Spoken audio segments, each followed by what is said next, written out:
Presiden Amerika Serikat Donald Trump mengatakan bahwa Amerika Serikat akan mengenakan biaya sebesar 20% atas seluruh kargo yang dikirim melalui Selat Hormuz setelah menyatakan Amerika Serikat sebagai penjaga jalur pelayaran minyak utama tersebut.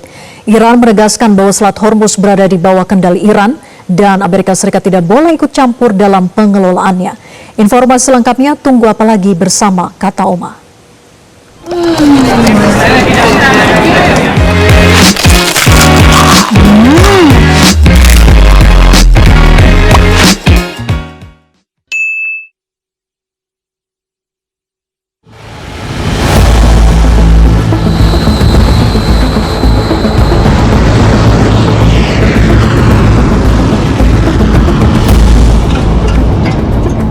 Konflik Amerika Serikat dan Iran kembali memanas. Kini Presiden AS Donald Trump menegaskan negaranya akan bertindak sebagai penjaga Selat Hormuz dan akan memungut biaya 20% terhadap kapal-kapal yang melintas.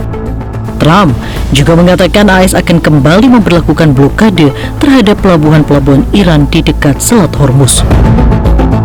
They are crazy, and we're not going to put it up. Yeah, I want to be reimbursed because we're protecting a very rich portion of the world. We're spending money, and so what we've done is we are going to be reimbursed for protection. We're protecting by the countries that we're helping. For instance, you look at the 5 countries. You have Saudi Arabia, you have UAE, you have Qatar, as I always say. You have Qatar, Bahrain, and by the way, you have others. You have Kuwait. And you have others, and they will do very well, but we think it's appropriate that we don't need them. You know, we have more oil than any other country in the world. When you add Venezuela, which has been amazing, which has tremendous amounts of oil that we control, when you add Venezuela and everything else, we have more than 50% of the world's supply.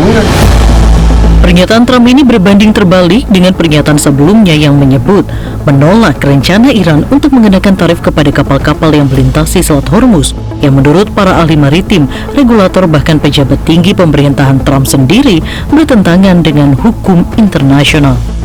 Namun, alih-alih mengembalikan status Selat Hormuz sebagai jalur perairan internasional bebas biaya seperti sebelum agresi awal yang dilakukan AS dan Zionis Israel, Trump justru berbalik menyatakan kapal-kapal komersial yang melintas harus membayar biaya perlindungan kepada AS. Pernyataan Trump soal penjaga Selat Hormuz pun mendapat protes keras dari Iran. Iran menegaskan Selat Hormuz tetap berada pada kendali penuh Iran. Sementara, mengenai penerapan tarif, Menteri Luar Negeri Abbas Araghchi mengatakan angka 20% terlalu besar. Lonjakan ketegangan tersebut langsung berdampak pada pasar energi global. Harga minyak mentah Brent melonjak lebih dari 8% seiring meningkatnya kekhawatiran terhadap gangguan pasokan minyak melalui Selat Hormuz. Tak hanya itu, konflik AS dan Iran kian membara. Trump juga bersikeras akan terus melancarkan serangan ke wilayah di Iran. Iran juga melancarkan serangan balasan ke pangkalan militer AS di 5 negara Teluk. Jelajahi cara baru mendapatkan informasi. Download Metro TV Extend sekarang.